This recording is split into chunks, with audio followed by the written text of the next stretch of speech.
Welcome to Mr. Ghost, where the shadows come alive, and every story whispers a chilling secret.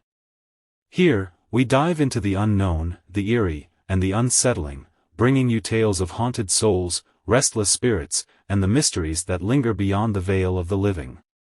Join us as we uncover the spine-tingling truths, explore haunted places, and share the stories that will keep you up at night. Every corner hides a secret, and every ghost has a tale to tell.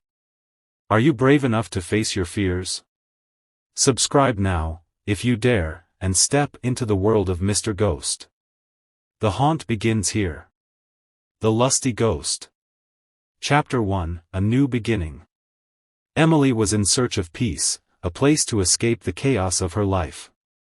After her relationship ended abruptly and her job consumed most of her energy, she needed a fresh start. When she saw Whitley House for sale on the edge of town, something about the old mansion called to her. Its grand exterior, though weathered by time, promised the solace and isolation she craved. The real estate agent, an older woman with a worn face, seemed hesitant as she handed Emily the keys. "Old houses like this, they have a history," she said, her voice barely above a whisper. "Some say it's haunted." Emily smiled politely. "I don't believe in ghosts." She had always been a skeptic. Supernatural stories belonged in movies, not real life. Yet, as she stood in front of the mansion, gazing at the tall windows and ivy-covered walls, she couldn't shake the feeling that there was something watching her, something lurking within those darkened rooms. But she dismissed the thought. This was her new beginning. A place where she could heal. The first few days were quiet. Emily busied herself with unpacking, cleaning, and exploring the house. Whitley House was much larger than she had anticipated, with winding hallways and rooms she hadn't even discovered yet. The dust and cobwebs seemed like a small price to pay for the privacy and peace she longed for. At night, the house creaked and groaned, but that was to be expected from a place this old. She slept soundly, soothed by the silence and isolation. But everything changed on the fourth night. Chapter 2, Strange Occurrences. Emily was jolted awake by a whisper. At first, she thought it was the wind, but the sound was unmistakable, someone whispering her name. "Emily." She sat up in bed, heart pounding. The room was bathed in moonlight, casting long shadows on the walls. Her breath hitched as she scanned the room, but there was no one there. Her mind raced. Maybe it was a dream, a lingering fragment of her subconscious. But the voice had been so clear, so close. Over the next few nights, the whispers continued. Each time, they grew louder, more insistent. The voice called to her, and though it frightened her, she felt an odd pull toward it. One evening, as she sat in front of her bedroom mirror, brushing her hair, she felt it again, the cold breath on the back of her neck, the same voice whispering, "Come to me." Emily's hand froze mid-brush. Her pulse quickened, and she slowly turned to look behind her, but once again, the room was empty. Still, she could feel it, an unseen presence, watching her, following her. Her rational mind tried to dismiss it as a trick of the imagination, but deep down, she knew something was wrong. She could feel the house's energy shift. It was no longer just an old mansion, it was alive with something dark and unseen. Chapter 3, The Ghost Revealed. As the days passed, the presence grew stronger. At night, Emily could feel him in the room with her. He was no longer just a whisper or a fleeting sensation, he was real. One night, as she lay in bed, trying to fall asleep, she saw him for the first time.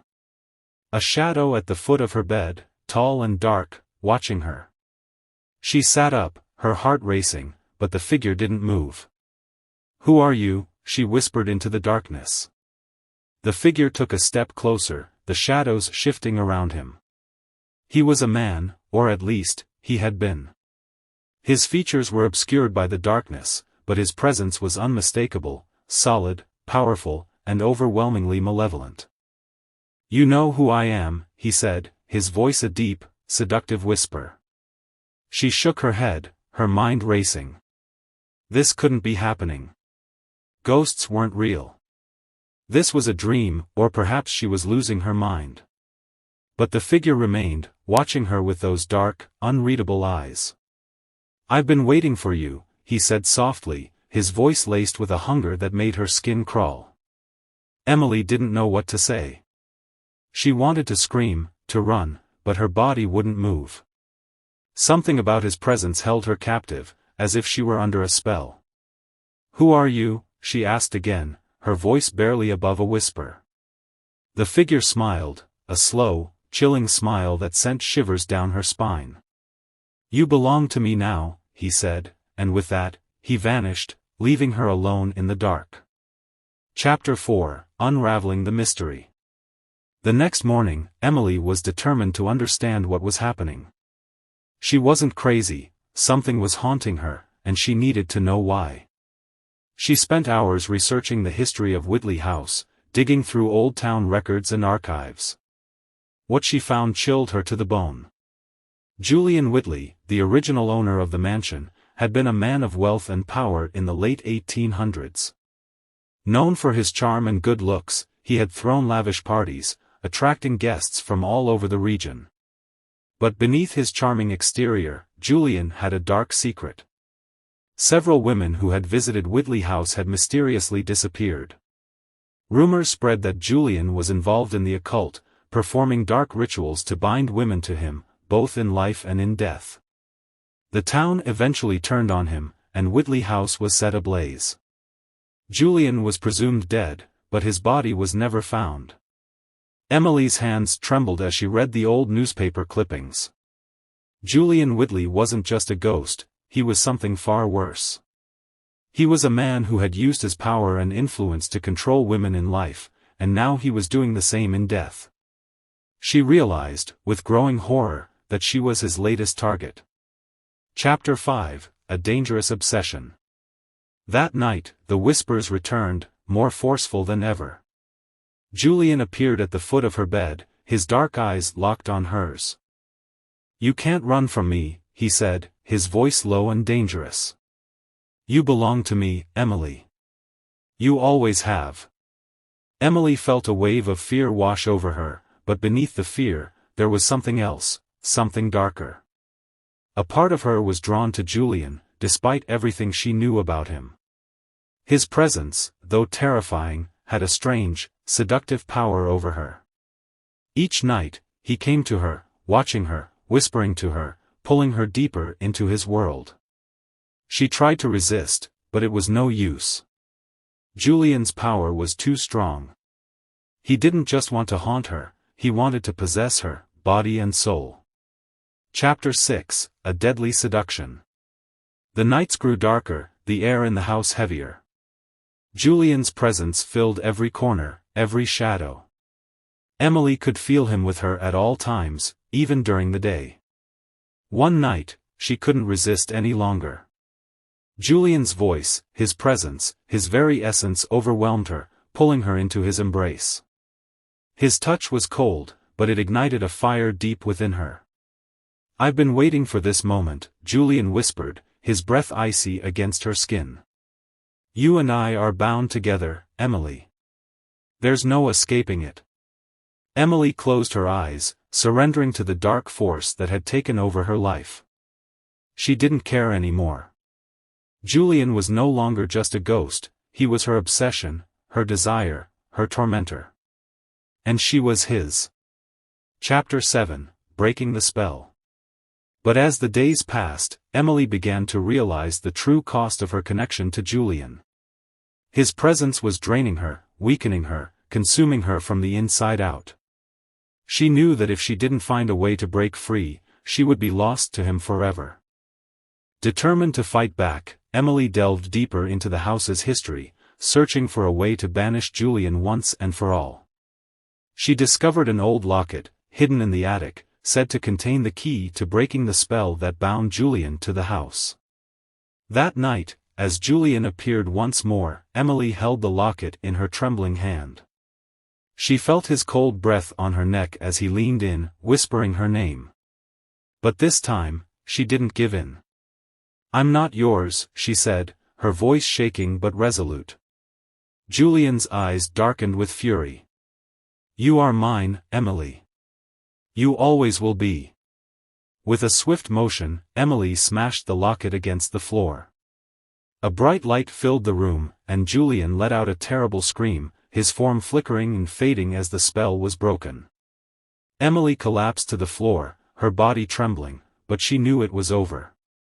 Julian was gone. Chapter 8: The Aftermath. The house was silent.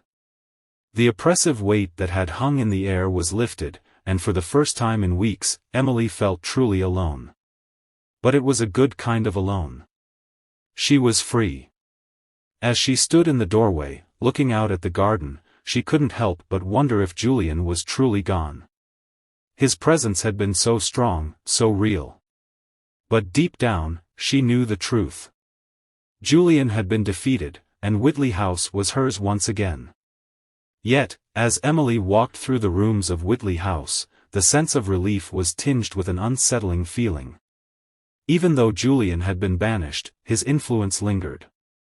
The memories of their strange connection, of his dark pull on her, were difficult to shake off. In the days that followed, Emily tried to return to normalcy. She opened the windows to let in the fresh air, cleaned away the dust and cobwebs, and made the mansion feel more like her own. But at night, sleep still eluded her. She often found herself waking in the early hours, the silence of the house unnerving.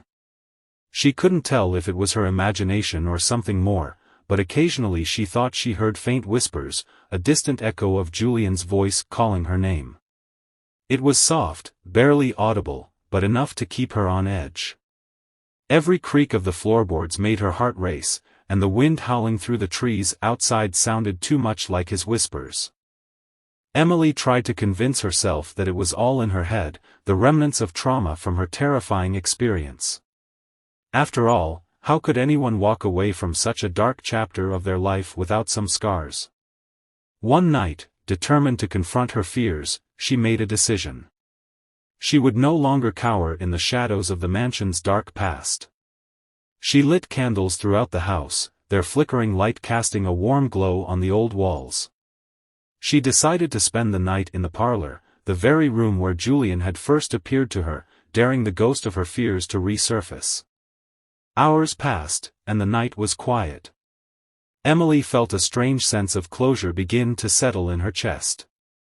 Perhaps the whispers, the fleeting cold spots in the air, were nothing more than the aftershocks of her time with Julian. Maybe the house wasn't haunted after all. Maybe it was just her imagination playing tricks on her. Chapter 9: The Final Temptation. It was nearly dawn when Emily, half asleep, thought she saw a figure out of the corner of her eye. Her breath caught in her throat, and she slowly turned her head, her pulse quickening. There, in the dim light of the candle's dying flame, stood Julian. He was not as solid as before, his form flickering like a shadow on the edge of her vision, but his presence was undeniable. His eyes locked onto hers, and for the first time, Emily saw something she hadn't expected: sadness. "You can't escape me," he said, his voice softer now, almost pleading. "I'm bound to this place. And to you." Emily felt a pang of sympathy, but she quickly squashed it down. This was the same man, ghost, that had tormented her for weeks, tried to claim her soul. She couldn't allow herself to fall back into his trap. "I've freed myself from you," she said, her voice steady, though her hands trembled. "You don't control me anymore." Julian stepped closer, his form flickering with each movement. "You freed yourself from my grasp, but you'll never be free of me." "Not truly." Emily's resolve wavered for a moment. Was he right? Had she underestimated the strength of their bond? But she forced herself to stand her ground. "I choose my own life," she said firmly. "You're just a memory now." Julian's form wavered, and for a moment, it looked as though he might disappear entirely. But then he smiled, a sad, haunting smile that sent a shiver down Emily's spine. "You'll always come back to me, Emily," he whispered, his voice fading as his figure dissolved into the shadows. Just wait. And with that, he was gone. For good this time, Emily hoped. Chapter 10, Moving On. Weeks passed, and the eerie encounters stopped. Emily began to feel more at peace, more confident that Julian was truly gone. She made friends in town, started working remotely, and even began renovating parts of the house to make it more modern and livable. Though the memories of Julian still haunted her thoughts from time to time, she found herself moving forward, little by little. The mansion that had once felt like a prison began to feel like a home. She had faced the darkness and come out stronger on the other side. You've just stepped through the veil, but the stories don't end here. The ghosts linger, and the darkness is always near. Thank you for joining us on this journey into the unknown.